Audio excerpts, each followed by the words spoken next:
తీన్మార్ మల్లన్నకైతే నిన్న షోకాజ్ నోటీసులు ఇవ్వడం జరిగింది. 1 వీక్ ఇదే విషయంపై ఆయనకు సమాధానం ఇవ్వాల్సి ఉంటుంది. అయితే ఆయన ఏం సమాధానం ఇవ్వబోతున్నారు, ప్రభుత్వానికి ఎలాంటి సంజాయిషి చెప్పబోతున్నారు, ఎలా ఆన్సర్ ఇవ్వబోతున్నారు, ఇవన్నీ డైరెక్ట్ గా మాట్లాడడానికి మా ప్రతినిధి నరేందర్ బ్యూరో చీఫ్ అక్కడే ఉన్నారు తీన్మార్ మల్లన్నతో. సో ఆయనతో డైరెక్ట్ గా మాట్లాడదాం.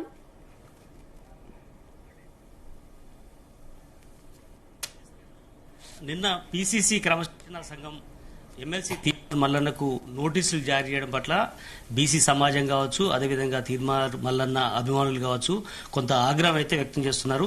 ప్రజెంట్ మనం తీన్మార్ మల్లన్న దగ్గర ఉన్నాము. ఆయన భవిష్యత్ కార్యాచరణ ఏంటి, దానికి 12వ తేదీ లోపు సమాధానం ఇవ్వాల్సి ఉంది కాబట్టి అసలు ఇస్తాడా ఇవ్వడా, ఆయన ఒపీనియన్ ఏందో మనం తెలుసుకునే ప్రయత్నం చేద్దాం. మల్లన్న, నీ రియాక్షన్ అసలు ఏంటి నిన్న షోకాజ్ నోటీస్ ఇచ్చిన తర్వాత? షోకాజ్ నోటీసు పార్టీ కార్యకర్తగా, నాయకునిగా పార్టీకి నాకు మధ్యలో ఉన్నటువంటి విషయం. అది షోకాజ్ నోటీస్ ఎందుకు ఇచ్చారు అనేది ప్రధానమైనటువంటి అంశం. సో ఇక్కడ తెలంగాణ రాష్ట్రంలో ఉన్నటువంటి బీసీ కులాలకు సంబంధించినటువంటి లెక్కల్లో చాలా వ్యత్యాసం వచ్చి, సో బీసీలను ఒక రకంగా ఈ లెక్కల్లో తక్కువ చేసి చూపించారనేది మొత్తం బీసీ పౌర సమాజం అంతా గగ్గోలు పెడుతున్నటువంటి తరుణం.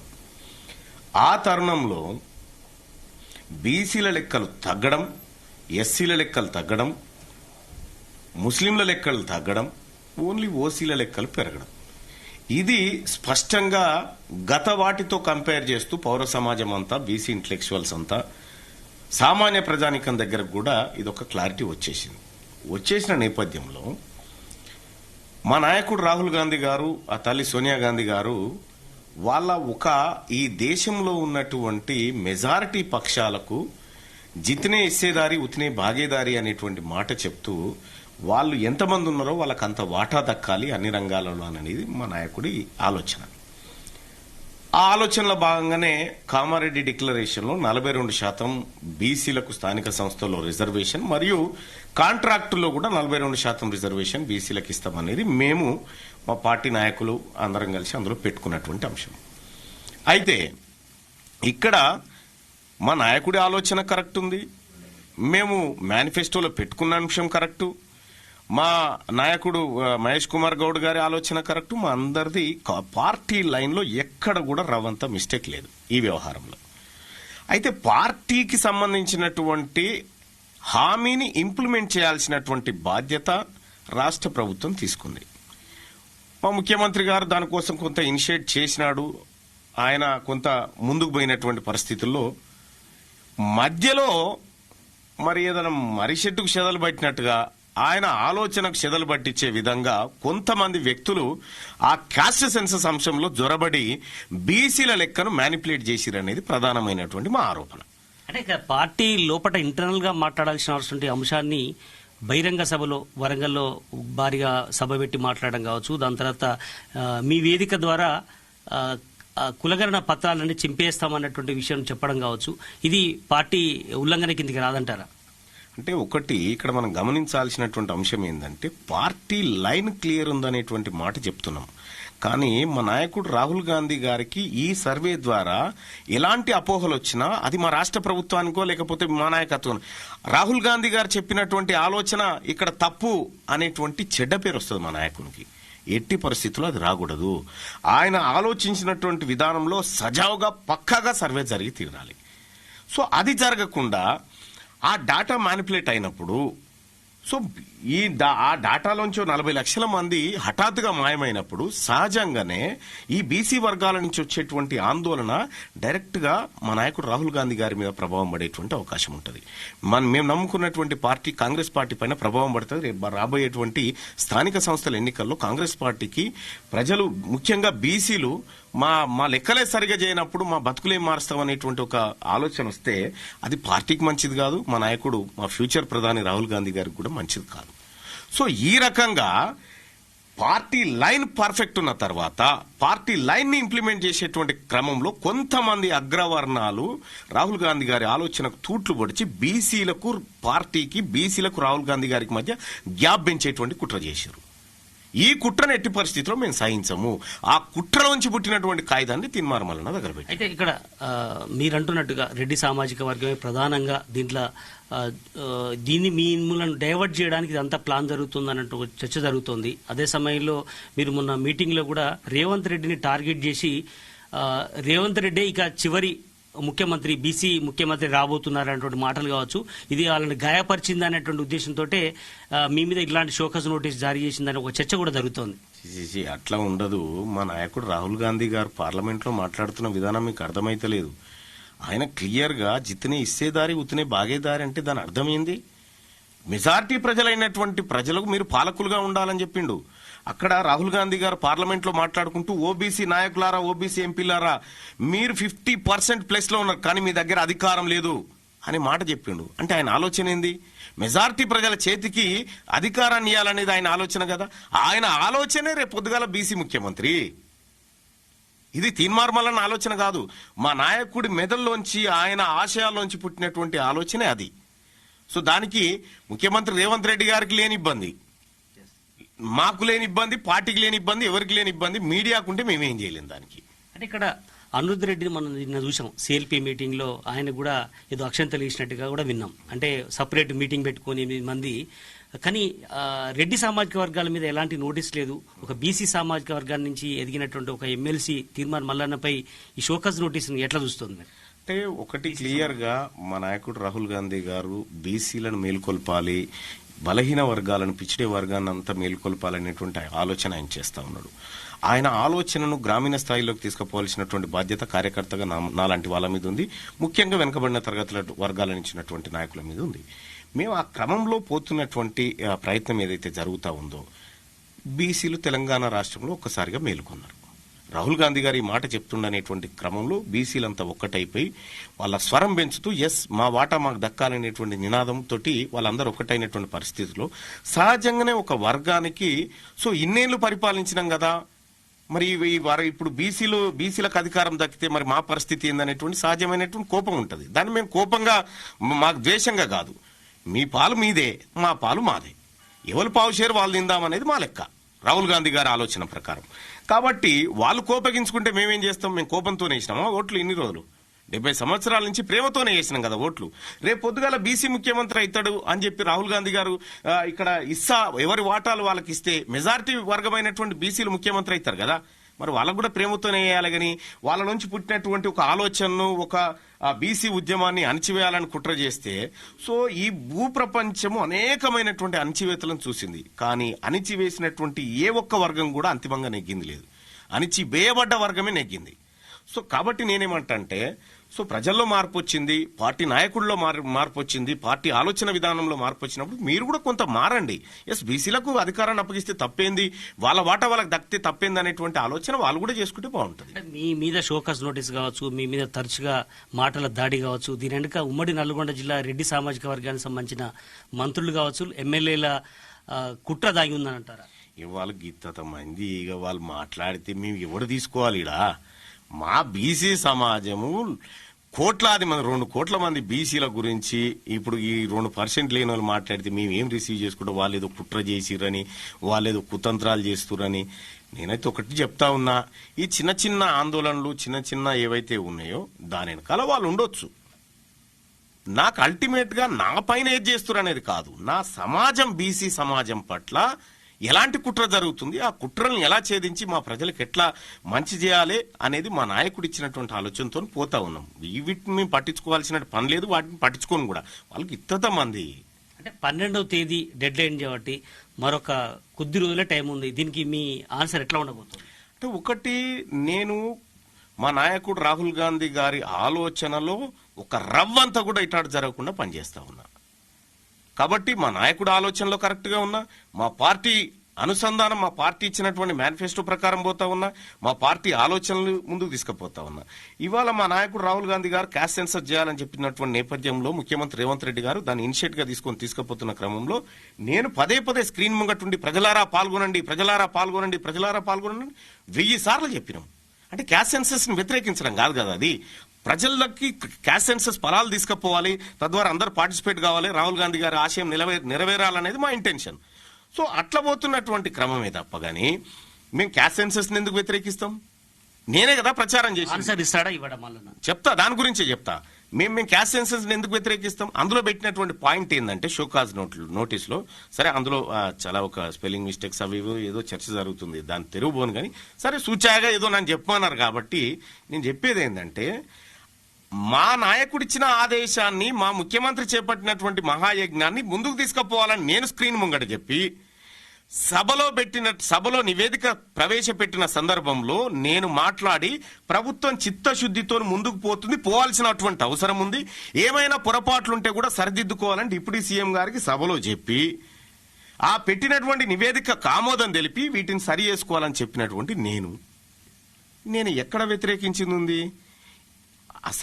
అసలు వార్త ఏంది, అసలు కథ ఏంది షోకాజ్ నోటీస్ వెనుకంటే బీసీలు చైతన్యవంతం కాకూడదు, బీసీలు చైతన్యవంతం అయితే మా పవర్ ఏడబోతుంది అనేటువంటి కొద్ది మంది ఆలోచననే, అంతే తప్పగాని మా పార్టీ లైన్లో ఉన్నా, మా పార్టీ ఆశయంతో ఉన్నా, మా నాయకుడి ఆలోచనతో ఉన్నా, రేపు పొద్దుగాల మా నాయకుడు రాహుల్ గాంధీ గారు ఏ పని అప్పచెప్పినా మేము ప్రజల్లోకి తీసుకుపోయి బీసీ ప్రజలను కాంగ్రెస్ పార్టీకి దూరం కాకుండా కాపాడేటువంటి బాధ్యతలో ఉన్నాం మేము. కాబట్టి షోకాజ్ నోటీస్కి రిప్లై ఇస్తామా ఇయ్యమా అనేది 12వ తారీఖు వరకు మీరు వెయిట్ చూడండి. అంటే పార్టీ మీరు గనక 12వ తేదీ వరకు సమాధానం ఇవ్వకపోతే సస్పెండ్ చేస్తే దాన్ని భరించే స్థితిలో మల్లన్న ఉన్నాడా అనే ప్రశ్న బీసీ సమాజంలో వినపడుతోంది. మల్లన్న భవిష్యత్ కార్యాచరణ ఏదో తీసుకోబోతున్నాడు అనే చర్చ కూడా పెద్ద ఎత్తున నడుస్తుంది. దాని వెనుక అంటే దాన్ని నడవని కొద్దిగా ఆ చర్చను అట్లా నడవని 12వ తారీఖు రోజు ఫలితం ఏందనేది మీరు కూడా చూద్దరు. అంటే చర్చలు చాలా నడుస్తూ ఉంటాయి. చర్చలు నడిచినంత మాత్రాన, లేకపోతే ఇంకోటి జరిగిపోయినంత మాత్రాన ఒక ఆయన అంటాడు ఇదంతా రేవంత్ రెడ్డి గారే చేయిస్తా ఉన్నాడు, తీన్మార్ మల్ల వెనక నిలబడేని ఒక ఆయన అంటాడు, లేదు అధిష్టానం నుంచి జరుగుతా ఉందని ఒక ఆయన అంటాడు, ఇంకొక ఆయన అంటాడు లేదు ఇది బీసీ సమాజం కోసం. ఎవరికి దోషింది వాళ్ళు అనుకుంటా ఉన్నారు. ఆ భ్రమలు, ఆ కథ అదంతా తొలగిపోవడానికి త్వరలో టైం ఉంది కదా, ఆ టైం కల్లా మేము చెప్తాం కదా ఏం చేస్తాం అనేది. ఇప్పుడు తీన్మార్ మల్లన్న ఒక్కడు కాదు కదా, తీన్మార్ మల్లన్న వెంట నడిచేటువంటి అనేకమైనటువంటి లక్షలాది బీసీ సమాజం ఉన్నదాడ. ఆ సమాజం ఏం చెప్తా ఉంది, సమాజం ఎట్లా రియాక్ట్ అవుతా ఉంది అనేటువంటి అంశాలు కూడా పరిగణలోకి తీసుకొని రిప్లై ఇయ్యన్నా, ఇస్తే ఏమి ఇవ్వాలి, ఇవ్వకపోతే ఎందుకు ఇవ్వద్దు, ఇవన్నీ అంశాలు మీకు త్వరలో తెలుస్తాయి. రైట్. ఉదయం నుంచి మనం చూస్తున్నాం, నిన్న షోకాజ్ నోటీస్ తర్వాత ఉదయం 2-3 గంటల నుంచి కూడా ఎమ్మెల్సీ తీన్మార్ మల్లన్న ఎమ్మెల్సీకి రాజీనామా చేయబోతున్నాడు, మళ్లీ ప్రజాక్షేత్రంలోకి దూకబోతున్నాడు అన్న ఒక చర్చ పెద్ద ఎత్తున తీసుకుంది. బీసీ సమాజాన్ని అంతా మళ్ళా ఏకం చేసే పనిలో పడబోతున్నాడు అన్న ఒక చర్చ జరుగుతుంది. దాన్ని మీరు ఒకటైతే సత్యం, బీసీలను ఏకం చేయడంలో మాత్రం నేను 100% చేస్తా. రాజీనామా వ్యవహారం అనేది మీరు వెయిట్ అండ్ సీ. ఎమ్మెల్సీ రాజీనామా అంశం వెయిట్ అండ్ సీ అంటున్నా. మీరేదో ఒక చర్చ తీసుకొని వచ్చి దానికి సమాధానం చెప్పమంటే కాదు. నేనేం చేయబోతాం అనేది మీరు వెయిట్ చేయండి, చూడండి. మేము తీన్మార్ మల్లన్న ఖాళీగా కూర్చునేటువంటి క్యారెక్టర్ అయితే కాదు కదా, ఏదో ఒకటి చేస్తాం కదా, ఏం చేయకుండా ఎట్లుంటాం. ఇప్పుడు ప్రజెంట్ ఒక కాంగ్రెస్ ఎమ్మెల్సీకి సంబంధించినటువంటి క్యాండిడేట్ ఆల్రెడీ పెట్టారు. మీరు అక్కడ రెడ్డి సామాజిక వర్గాన్ని మరోసారి గ్రాడ్యుయేట్ నుంచి నిలబెడుతున్న నేపథ్యంలో మీ ఒపీనియన్ ఎట్లా ఉండబోతుంది? ఇప్పటికే ఆల్రెడీ బీసీ వ్యక్తికే మద్దతు అని చెప్పారు, కానీ పార్టీ లైన్లో ఇప్పటివరకైతే ఉన్నారు. మీరు భవిష్యత్తు ఎట్లా ఉండే అవకాశం ఉంది? నేను మా బీసీలు గెలవాలని కోరుకుంటున్నా. మా రాహుల్ గాంధీ గారి ఆలోచన గెలవాలి, జిత్నా ఇస్తేదారి ఉత్నే భాగేదారి అనేటువంటి కాన్సెప్ట్ లో బీసీలకు ఇస్సా రావాలని రాహుల్ గాంధీ గారు ఎట్లయితే కోరుకుంటున్నారో సేమ్ నేను అట్లే కోరుకుంటా ఉన్నా, బీసీలకు ఇస్సా రావాలి. రైట్. నిన్న నుంచి మీకు చాలా ఫోన్ కాల్స్ వస్తున్నట్టు, ఇప్పటికే బీఆర్ఎస్ కావచ్చు. Welcome to big debate with Bharat. మీకు సరైనటువంటి సముచిత స్థానం ఇవ్వబోతామని చెప్పినట్టు కూడా సమాచారం అనిపిస్తోంది. తీన్మార్ మల్లన్నకు సముచిత స్థానం లేదని ఎవరన్నారు? తీన్మార్ మల్లన్నను కాంగ్రెస్ పార్టీ మా నాయకత్వం ఎమ్మెల్సీ టికెట్ ఇచ్చి నన్ను ఎమ్మెల్సీని చేసి నన్ను ప్రజాక్షేత్రంలోకి దింపింది. సముచిత స్థానం లేని ఇక్కడ, సముచిత స్థానం లేని మా ప్రజలకు, బీసీలకు. తీన్మార్ మల్లన్న గురించి, తీన్మార్ మల్లన్న అకామిడేషన్ల గురించి కాదు ఆరాటం అంతా. ఈ షోకాజ్ నోటీసులు ఇదివరకు అందుకున్న వాళ్ళంతా మాకు పదవులు ఇవ్వలేదు, మాకు ఇదే లేదని గాంధీ భవన్ కుండీలు వరగొట్టిన బ్యాచ్ కు వచ్చినాయి. కానీ మొదటిసారిగా ఐఎమ్ హ్యాపీ. నిజంగా నా బీసీ ప్రజల కోసం నేను మాట్లాడితే ఒక షోకాజ్ నోటీస్ అందుకున్నంటే నా ప్రజల కోసం ఇంకేదైనా అందుకోవడానికి సిద్ధంగా ఉన్నా నేను. కానీ మీరు నిన్నటి వరకు మెచ్చుకున్నటువంటి కాంగ్రెస్ పార్టీలోని ఎమ్మెల్యేలు, మంత్రులందరూ మీ మీద ఎదురుదాడికి తెగబడ్డారు. నిన్న చూసాం, సీతక్క మొదలు పెట్టుకుంటే కొండా సూర్యక కానీ ఇట్లా చాలా మంది కూడా ఒక్కొక్కరు సమర్థించిన వాళ్ళందరూ కూడా మా వల్లనే మల్లన్న గెలిచాడు ఎమ్మెల్సీగా అన్నటువంటి చర్చ తీసుకొచ్చారు. వాస్తవం అసలు ఏంటి? అంటే విషయం ఏంటంటే నేను ఎవరితోని పడితే వాళ్ళకి సమాధానం చెప్పాను. ఫస్ట్ ఆఫ్ ఆల్ నేను సమాధానం చెప్పాలంటే నా స్థాయిని చూసుకొని సమాధానం చెప్తాను. ఇంకా రెండో విషయం, ఇక మంత్రులు ఎమ్మెల్యేల విషయం అంటారా, వాళ్ళ అవగాహన, వాళ్ళకున్నటువంటి ఆలోచన అంతవరకు ఉంటది. ఇక నేను అబద్ధాన్ని మీరు కూడా స్వయంగా చూసాం, మీరే స్వయంగా 40-50 నియోజకవర్గాలు తిరిగారు అసెంబ్లీ గెలిపించడానికి. జీనియస్ తెలియదా కానీ నేనేమంటున్నానంటే తీన్మార్ మల్లన్న ఎట్లా గెలిచిండు, తెలంగాణ రాష్ట్రంలో కాంగ్రెస్ పార్టీ ఎట్లా అధికారంలోకి వచ్చింది, ఇది ప్రపంచానికి అందరికీ తెలుసు. ఒకటైతే సత్యం, పక్షి కొమ్మ చివరన కూర్చున్నది కొమ్మ బలాన్ని చూసిగా దాని రెక్కలకున్నటువంటి సత్తాను చూసి కూర్చుంటది. దాంట్లో విస్తృత అర్థాలు ఉంటే మీరు తీసుకోండి. రైట్. చివరిగా మల్లన్న భవిష్యత్ ఏంటి, ఈ రోజు నుంచి నెక్స్ట్ కార్యాచరణ ఏం చేయబోతున్నాడు? ఇప్పుడు తీన్మార్ మల్లన్న ఎమ్మెల్సీ అయిన తర్వాత ఇక స్క్రీన్ మీదకి రాడు, జర్నలిజం చేయడు, వార్తలు చదవడు. ఆయన పని, నేను నా పనిలో నేను బిజీగానే ఉన్నా బాయ్ సాబ్, ఖాళీగా ఏం లేను. నా పనిలో నేను అడిషనల్గా వచ్చిన ఎమ్మెల్సీ పని చేస్తున్నా గంతే.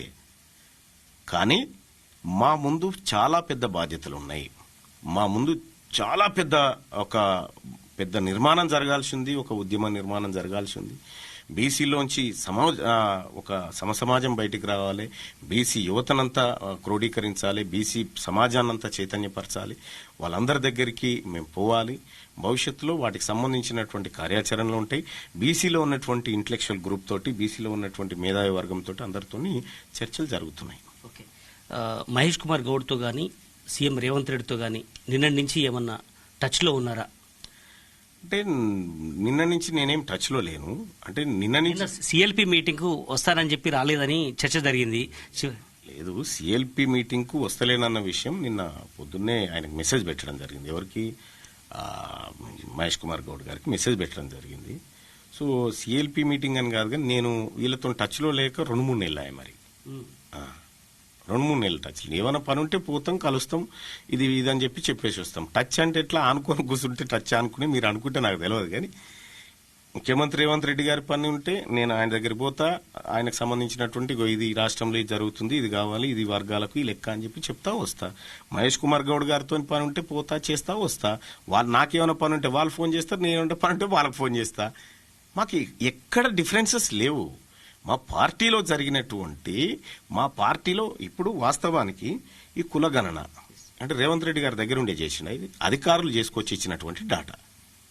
అధికారులు మా ముఖ్యమంత్రి గారిని తప్పుదోవ పట్టిస్తారు, ఇటు పార్టీని తప్పుదోవ పట్టిస్తారు. అంటే చూసుకుంటా కూర్చోవాలా మేము? ఇది ఇక్కడ ముఖ్యమంత్రి గారిని టార్గెట్ చేయడము, లేకపోతే పార్టీని టార్గెట్, ఇంకోటి కాదు, రిపోర్టును సరి చేయడం మా ముందున్నటువంటి అంశం. తీన్మార్ మల్లన్న నోటీస్ సంగతి కాసేపు పక్కన పెట్టు. ఈ అపోహలకు ఎవడు సమాధానం చెప్పాలి? Who is the responsible person? So ఆ కమిటీ చైర్మనా, లేదంటే ఈ లెక్కలు తీసినటువంటి అధికారుల? ఎందుకు ఇంత శాతం ఓట్లు జనాభా మిస్ అయిపోయింది? ఎందుకు కొన్ని ఇళ్లలో సర్వే జరగలేదు? ఆ సర్వే జరగడం కోసం మనం ఏం చేయబోతున్నాం? ఇది ప్రజలు కోరుకుంటున్నటువంటి సమాధానం. ఇప్పుడు జరగాల్సిన చర్చ దీని మీద. తీన్మార్ మల్లన్న షోకాజ్ నోటీసులు అనేది నథింగ్ అబ్బా, నువ్వు వదిలేయాలి. అది చాలా చిన్న అంశం. కానీ ఇప్పుడు బీసీ సమాజానికి కావాల్సింది ఏంటంటే ఈ లెక్కలు తప్ప ఒప్ప. అంటే మీరు 51% బీసీ ఒరిజినల్ ఉండాలి, ప్రజెంట్ 46% కుదించబడ్డది. చనిపోయారా లేదంటే ఆ గోరీలు ఎక్కడున్నాయని పదే మీరు చెప్తున్న నేపథ్యంలో ఇది పార్టీ లైన్ లో ఉండి ఇష్టానుసారంగా బీఆర్ఎస్ పార్టీ బీజేపీ ఆరోపణ చేస్తున్నట్టుగా చేయడం ఎంతవరకు కరెక్ట్ అనేది మీరు గమనించుకోవాలి. పార్టీ లైన్ క్లియర్, పర్ఫెక్ట్ గా చేయాలనేది, దాన్ని ఇంప్లిమెంట్ చేయాల్సినటువంటి అధికారులు మా పార్టీ నాయకత్వాన్ని దెబ్బకొడదామని చెప్పి చూస్తే, బీసీ సమాజం మధ్య కాంగ్రెస్ పార్టీ మధ్య ఓ నిప్పు పెట్టాలని చూస్తే అధికారులు ఇచ్చిన నివేదికను ముద్దు పెట్టుకుంటామండి కాల్చిపారేయకపోతే?